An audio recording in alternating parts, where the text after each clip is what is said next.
operating system. Today we are going to discuss thread management. Myself Krunal Panchal, your instructor. Our today's lecture agenda to understand the concept of thread and the difference between process and thread. So let us discuss what is thread. But before going to jump into the concept of thread, let us uh, understand what is process and what is program. So as we have discussed in the previous session, program is nothing but a set of instruction which resides in secondary memory, and process is nothing but program in execution. Okay, so a single program may have multiple processes. Yes, so that we have discussed already in the previous session. Now in the case of thread, so what is thread actually? So thread is nothing but a smallest element of process, or we can say thread is nothing but a lightweight process, or we can say thread is nothing but a basic unit of CPU utilization within a process. So these are the various definitions of thread. So what is the significance of thread, that we are going to discuss in later slide, but these things you need to keep in your mind. Thread is nothing but a basic unit of CPU utilization. So there is no independent existence of thread. If we have a process, then and then thread will come into the picture. Okay, so that things you need to keep in your mind. So thread is very important topic as far as process management is concerned. So before going to discuss the significance of thread, let us discuss first what thread contains. So it contains four different elements. Okay, so first one is thread ID. As we have discussed in the previous session, process has its own ID, process ID, or you can say process identifier, through which we can uniquely identify a particular process within the main memory. Same way, in the case of thread, if thread is created within the process, okay, so if you want to identify, if we have more than one thread which resides in same process, and if you want to identify that thread, how we can identify it? With the help of thread ID. So thread ID is nothing but a unique identifier. Okay, so second element of thread is program counter. So program counter is special type of register which store the address of the next instruction to be executed within the process. So that we have already understood in the case of process management. Okay, now the third is stack. Stack is basically used to provide some set of memories. Okay, then fourth one is register set. Register set is basically basically register is used for temporary storage, and there are various types of registers in computer system. One is a general purpose register, second one is special purpose register, limit register. Okay, so there are various types of register we have. So that is nothing but a register set. Okay, it is basically used to store the data temporarily. Okay, so these are the four different elements of threads. Now we need to understand the concept of thread, or we can say significance of thread. So in early era we had a single threaded process in which that process can able to execute one task at a time, not more than that. Yes, so in this figure if you can see the first block represents a single threaded process in which it contains code section, data section, file sections, registers and stack. So as I told you, a process, as we have discussed in the previous session, process contains a different section once it is loaded into a main memory. So it has some specific structure which contains code means what? It contains binary executable program. Data section contains local variables and global variables. Okay, files means what? The files, or you can say signals. They are the different resources. Okay, resources are there in the process. So these three sections are there. Okay, code section, data section and file sections in the process. And register and stack. Registers are, as I told you, register and stack. The significance of these two elements of a thread, or you can say process, that I have already discussed. Okay, so this is single threaded process. So the first, with the help of this first arrangement of a single threaded process, you cannot execute more than one task at a time. Okay, but whereas in the case of second block is dedicated for multi-threaded process, in which the whole block is dedicated for one process. It is called one process, and a single process is divided into multiple threads. Means you can compare these two blocks carefully. So code, data and file sections are common in both the cases. Whether we are talking about single threaded process or multi-threaded process. In the specifically, if you are talking about multi-threaded process, the code section, data section and file sections are shared among the various threads that we have created in this case. So in this case there are three threads we have created, and each thread is associated with its own stack and its own register sets. Same way, the second thread is associated with its own stack and register set. Same, and the third thread contains its own stack and own register sets. But if you carefully observe, the code section, data section and file sections are shared among the multiple threads. So what is the benefit of this arrangement? So in nowadays, the operating system supports multi-threaded environment. Means the operating system can able to handle more than one task at a time. So when you are talking about multi-programming or multitasking or time-sharing operating system, in which it can able to execute more than one task at a time. So how it is possible? With the help of multi-threaded process concept. Okay, so with the help of multi-threading programming will come into the picture. Okay, so because of these we can able to do it. Okay, so one more example, if I want to give, as far as real life practice is concerned. Suppose if we have a print server and multiple clients are there, and multiple clients are sending a request to a same print server for having the same type of service, like they want to get printout from it. Okay, so instead of creating multiple single threaded process for individual client request, what we can do is in today's world, we can create one process, and to handle multiple client requests of same type, okay, we will create different threads within that process, and each thread is associated with one separate client. Means what? Each thread will be executed and satisfy the individual client request within the process. So definitely, as I told you, thread is lightweight process. It contains less resources for execution.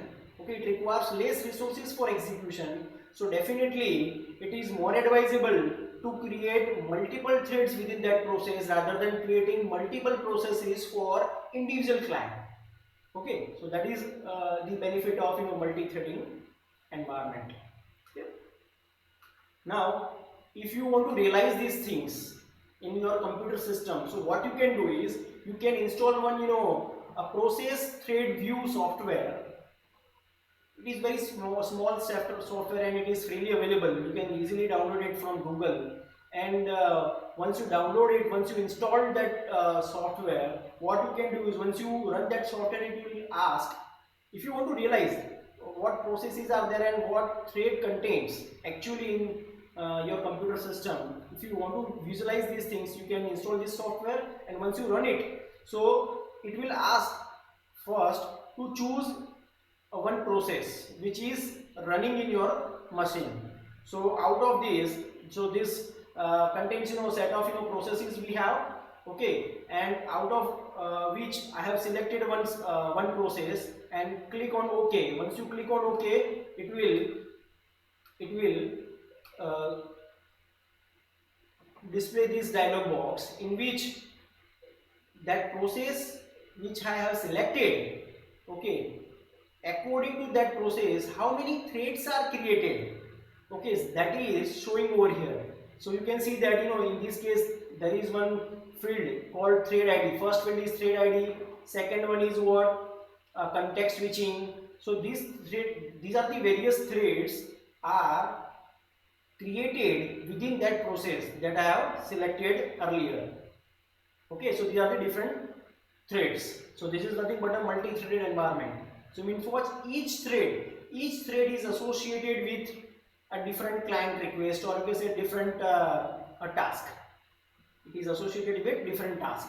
So that is possible with the help of this multi-threaded environment. So it contains various informations like thread ID, then context switching, last context switching, okay. Then as I told you, thread contains stack as well. So I will in the next snapshot you can see these are the stack oriented information of that thread. So it contains stack address, stack base, and stack limit, and stack size, and all these things is there. So thread contains thread ID, stack information, okay, etc. So that you can visualize with the help of this software that you need to install explicitly, okay, if you want to do it. Okay, so there are one more example. If you recall this snapshot, okay, in which, as I told you, a single process may have multiple threads. It has been created. Okay, so suppose if you open one browser, like say for example, if you open a Mozilla Firefox, and if you want to do a multiple tasks with the help of that software or this application program. So suppose at the time of at the same time, if you are downloading something with the help of Mozilla Firefox, while we are doing while we are surfing something, so surfing and downloading can be performed simultaneously. So how it is possible? With the help of multi-threading environment. If multi-threading environment is not there, in that case when you are downloading something you cannot surf something, okay, and when vice versa case, if you are surfing something you cannot download something. Yes, if we have single threaded environment, but nowadays we have multi-threaded environment, so that we can do these things simultaneously. Okay, now the next topic is the difference between process and thread. Okay, so the process is also called as heavyweight process, and thread is also called lightweight process. That I have told you already. Why it is called heavyweight process? Process is nothing but heavyweight task, we can say. Why? Because it contains so many information within it, like 8 to 9 informations are there in the case of process control block that we have seen in the previous session. Okay, so that's why it is nothing but heavyweight task, and while in the case of thread it is lightweight task, or this lightweight process. Why? Because it contains only 4 elements: thread ID, stack, register set, etc. So this because of this reason it is lightweight process. Second difference is process uses more resources and thread uses fewer resources for execution. So again, this is very important advantage of thread over the process. So thread definitely it requires uh, uh, more informations, okay, within the process control block. So definitely it requires more resources for execution because it is heavyweight task. But in this case it requires few resources for execution. So definitely execution will be faster in the case of thread environment as compared to process. Okay. Next difference between process and thread is operating system interface is required for process switching. So, okay, context switching we will discuss in the upcoming session, but these things you need to keep in your mind. What is context switch? So, while process is doing execution, okay, at after some fixed period of time, okay, the process needs to stop its execution and allow to enter to another process for its to start its execution. So that is another context switching. So operating system interface is required in the case of process switching, but in the case of thread, the operating system interface is not required. Why? Because thread is a part of process. So thread thread is created by the user or can say application program, and the process is created by the operating system itself. So that's why the for process switching operating system interface is required. But in this case operating system interface is not required because thread is nothing but the smallest element of process, or we say part of process. Okay, and it will be handled by the user itself, or we can say application program itself. Okay, the next difference is blocking a process will not block another. Okay, so what this sentence tells us? So blocking a process will not block another process. Means process, as we discussed in the case of process each process have its own address space. So one process is independent when we are comparing with another process in the main memory.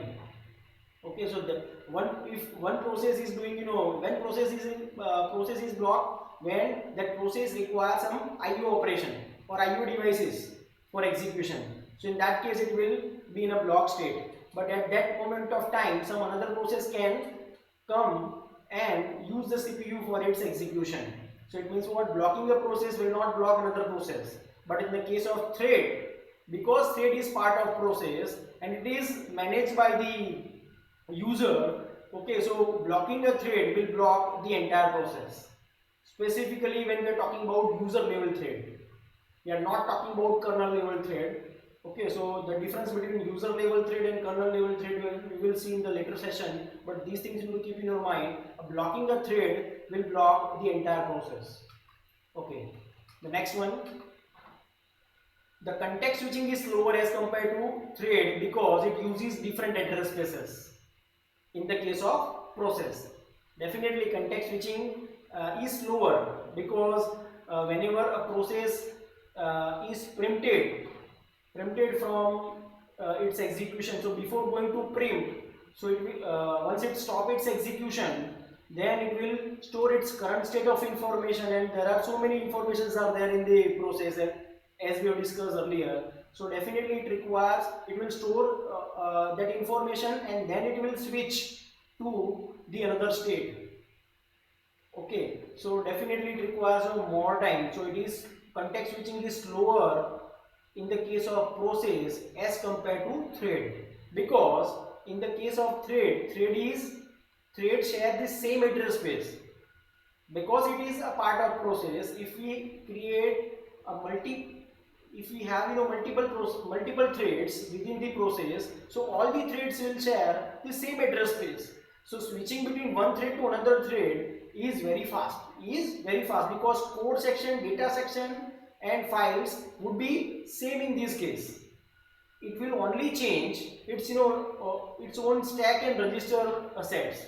So that is the reason why, because it's share the common address space, the context switching is very fast in the case of thread. It is very important difference. as far as any competitive examination is concerned. Now the last difference between process and thread is individual processes are independent of each other and threads are part of a process and so they are dependent. That is the self-explanatory sentence because this topic we have already discussed. So individual processes are independent of each other because it do not share the address space. They are, so that is the reason why it is independent. But in the case of thread, they are dependent because it share the common address space. Okay, so I hope it was clear to you. Thanks for watching this video. See you in the next one.